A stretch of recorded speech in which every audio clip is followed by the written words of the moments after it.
We will be using Microsoft Word, and we will show you how to create paper inserts for your 2x2 coin holder flips.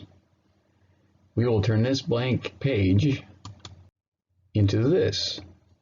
Labels that you can put inside of your coin holder flips and have them identified for storage.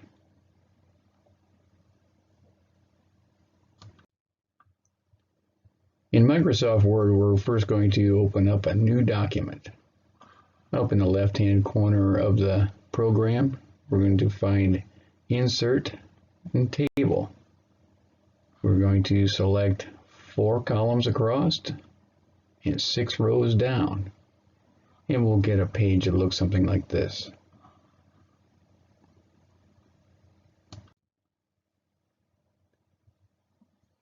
Next, we're going to format the table. We need to go to Layout here in Step 1.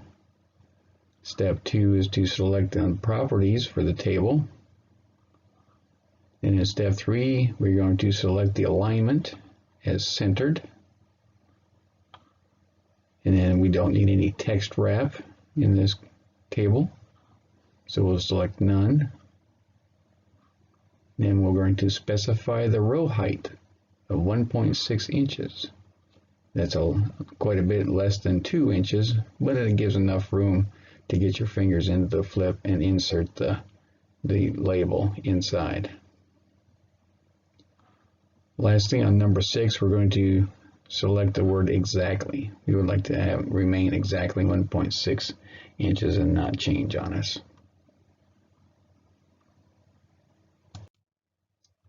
Next, we're going to click on the Column tab, and we're going to select the preferred width for the column is 1.6 inches as well. And clicking on the Cell tab, that preferred width will also be 1.6 inches.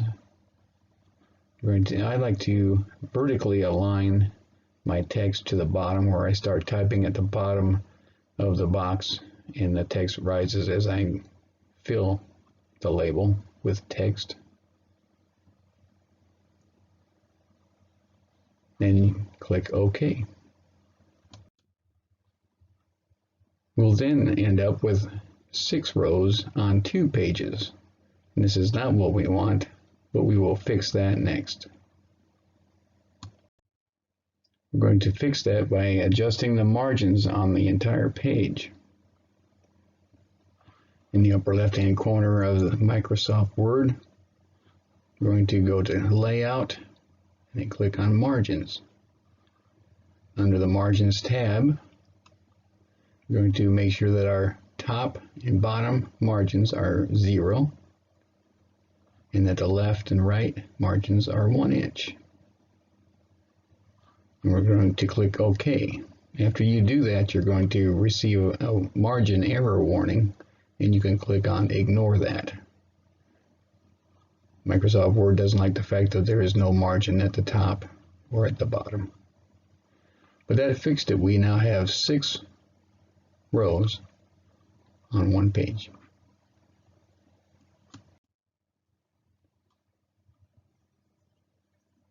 The lines and borders of the table that we just made are solid and obvious. We're going to change the border style to a dashed line and change it to gray. Once again, we're going to go to Layout and Properties for the table. And under the Table tab, there is a button for Borders and Shading. Click on that, and under the Borders tab in the Settings, we're going to select All.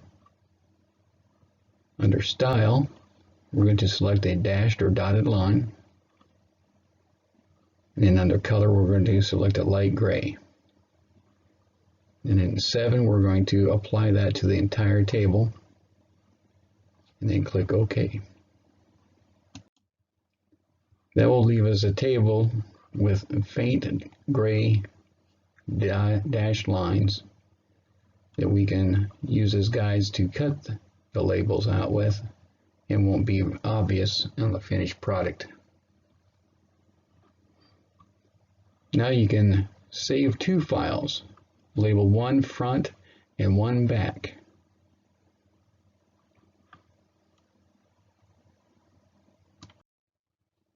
On the front label inserts,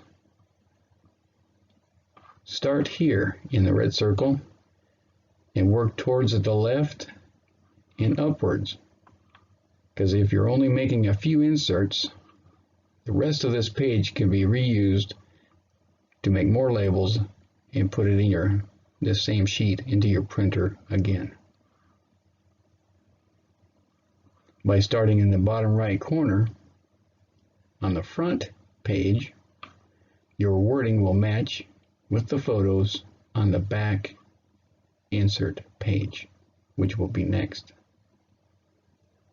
If you print only a few labels, any unused inserts can be cut out and used as temporary handwritten inserts.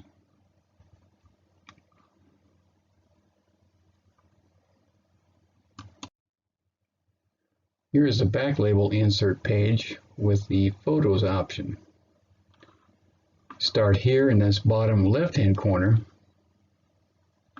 By starting in the bottom left-hand corner, the back page photos will match the wording on the front page. I'll show you that on the next slide. Here you have your logo and your information, email address, other information, or you can insert a text box and then insert a photo. And you can make an entire page with your logo, information, and a text box to insert photographs in. Here are the front and back pages side by side, and this will demonstrate what I mean while you start in this corner on the front, and then you start in this corner on the back.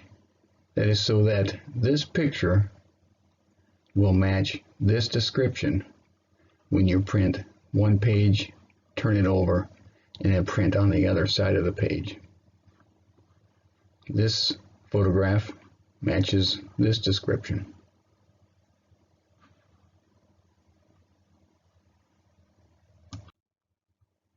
Here's a back label insert page with just logo and information with no photos.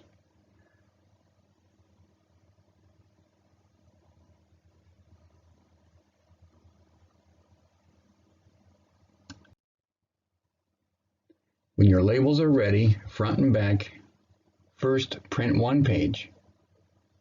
Reinsert the page into the printer in the correct orientation, and then print the other page. Cut out the individual insert labels. Then go back when you're done and satisfied, delete the content or the text of the front, then delete the photographs in each one of the boxes on the back, and then save your document, and you'll have fresh ones to use next time. If the front and back pages are not aligned, the margins of each page will need to be adjusted to accommodate for your printer's paper centering alignment.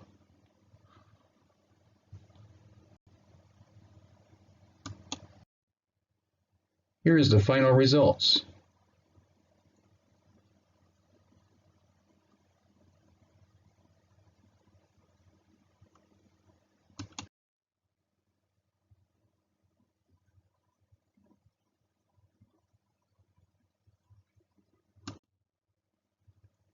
This sheet, printed on the table, or label sheet, is a summary of the steps to create coin flip insert labels using Microsoft Word. Step 1, creating the table. Step 2, adjusting the margins. Step 3, adjusting the table properties such as the border style and color. And then test printing and adjusting the margins, and then saving your document. This same method can be used to create insert labels for 2.5 by 2.5 inch flips.